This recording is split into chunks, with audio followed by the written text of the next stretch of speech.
In the 19th century, the son of a farmer and hat maker had big dreams.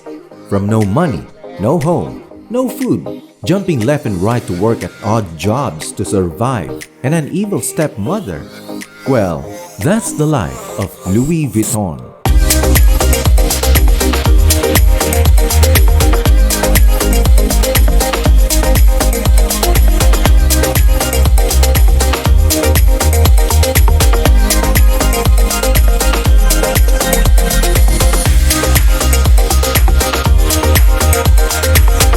Louis Vuitton is the world's most treasured luxury brand, valued at more than $30 billion. Its origins can be traced back to the 19th century to a homeless adolescent who could only dream of success. Let's take a look at the story of how this homeless dreamer who created Louis Vuitton. Louis Vuitton was born and raised in Angers, France, to a farmer and hat maker in the 19th century. France was still recovering from the Napoleonic Wars at the time, and many farmers, including the Vuittons, were facing bankruptcy. Louis had no choice but to work on the family farm from a young age. However, misfortune seemed to follow right after him when his mother died and his father remarried. And just as you imagine it, Louis' stepmother was like the evil stepmother in the storybooks you read. When he reached the age of 13, this penniless boy quietly fled to Paris with nothing but his dreams for a better life. Thankfully, he secured jobs with craftspeople who taught him the essential skills which he used later in life. Though he had jobs, Louis was still homeless and often slept in the woods with just a cloak as a warmer. When the first rail line to Paris began service, travel was accessible and business began flourishing.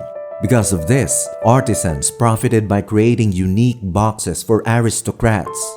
They needed boxes large enough to secure their belongings without ruining their form. In Paris, Louis was fortunately taken as the apprentice of craftsman Monsieur Marechal. Although he didn't make much money, his eagerness paid off and he won the favor of Marechal's patrons. Eventually, the Empress of France hired him to create boxes. Louis opened his first shop after a year and became in demand. After that, he continuously developed new product concepts which altered the norm. Traditional boxes at the time were rectangular and made of leather, and its dome-shaped lids disallowed water from entering. However, the boxes became challenging to stack and time-consuming to load. He experimented with different materials before settling on canvas. Canvas was more water-resistant, sturdier, and lighter than leather. This made it possible for boxes to have straightforward flat lids, which made them easier to stack and load. So he made a slat trunk out of canvas material, later becoming the first piece of contemporary luggage. Although consumers doubted the design, it quickly gained popularity and was established as a must-have accessory. Louis continued producing handbags due to their potential. When it became popular, there was a high demand for more variations so women can match them with their outfits. Since Louis couldn't keep up with the demand, he turned to his son Georges for assistance. Like his father, Georges developed innovations. He invented a tumbler lock to deter theft and transform trunks into treasure chests, and this became popular. However, misfortune found its way to Louis again as production came to a halt with the Franco-Prussian War, where Louis and his family left Angers, outside of Paris, home and workshop. After the war, Louis went home and found both his workshop and home ransacked. With real estate at its all-time low, he immediately went on to rebuild it and took the opportunity of buying an area in an upscale neighborhood with his remaining funds. When he reopened, business flourished, bringing orders from outside the country. At the time, technology was available to print patterns on fabric. Louis made a line of trunks covered in stripes because the canvas is a fabric. When he opened up a shop in London, his clientele diversified as a result of the expansion and included more explorers and royals. With the demand, he eventually made the decision to publish his first catalog to facilitate ordering. At 72 years old, Louis unexpectedly passed away in his home. His son George has now taken over, realizing his father's unfinished plans. George immediately expanded the company and visited the World Fair in the US. The business needed a global sales network, and fortunately, he ran into John Wanamaker, who offered him assistance. Wanamaker promoted LV in his New York department store after meeting George, and it became the first to carry the brand in the US. Customers were shocked to see the monogram on products when George decided to design it in honor of his father, a floral pattern with an interlocking L and V. This pattern became popular, and George, with his son Gaston, continued to follow Louis' instructions. Gaston eventually followed his father's steps and created fresh designs.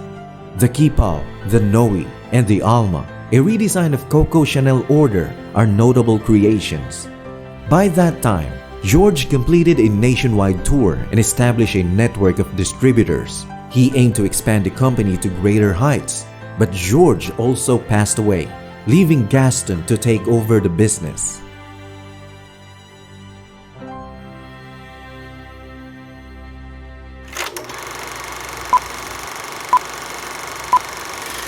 All was not well during the World War II outbreak.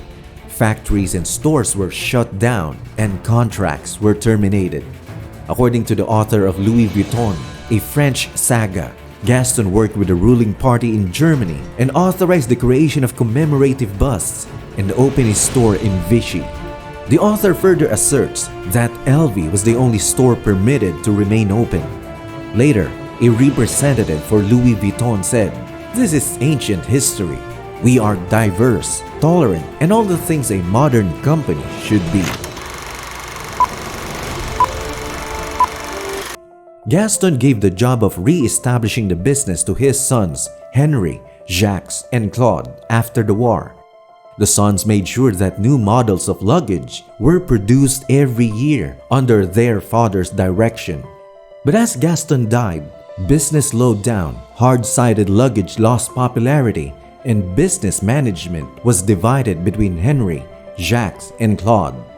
The three asked Henry Racamier, their sister's husband, to take charge. Henry was then well established in the steel trading business line. He converted LV from wholesale to retail and utilized the Asian market. Sales of LV rose from $20 million to over $260 million in just 6 years. And as he made LV public, stocks were sold out. LV stock price started to fluctuate 2 months later, with analysts warning that sales might decline due to imitations, which Henry ignored and continued expanding. In a matter of years, he disproved the analyst. After nearly $1 billion in sales, LV merged with champagne and cognac maker Moet Hennessy to create the luxury goods conglomerate LVMH. While the merger allowed LV to increase its investment portfolio, Henry soon found himself in conflict with Moet Hennessy's president Alain Chevalier over the management. Henry asked Bernard Arnault to be his ally. Unfortunately, Bernard had ulterior motives and obtained support from the Moet and Hennessy families to secure the LVMH. Sadly, the court favored Bernard and Henry was forced to resign. Eventually, LV lagged behind other luxury brands. Sales fell dramatically because it was a smaller company. Things only took a turn for the better under the direction of Yves Carcel, who followed Louis' lead. For its 100th anniversary, the company asked designers like Vivienne Westwood, Isaac Mizrahi, and Manolo Blahnik to create handbags with monogram, a move that brought back LV back into the spotlight. LV hired designer Marc Jacobs to serve as their creative director a year later. By introducing the company's first ready-to-wear line, creating the well-liked Vernis collection, and working with prominent artists, the company got back on track. It branched out to watches, jewelry, and sunglasses. Today, LV is the most valuable luxury brand in the world, valued at over $30 billion. If you want to hear more success stories of specific prominent people, write it down in the comments section. And it's a wrap, Ranchers! Don't forget to like, subscribe, and ring the bell icon so you'll know whose story we'll talk about next.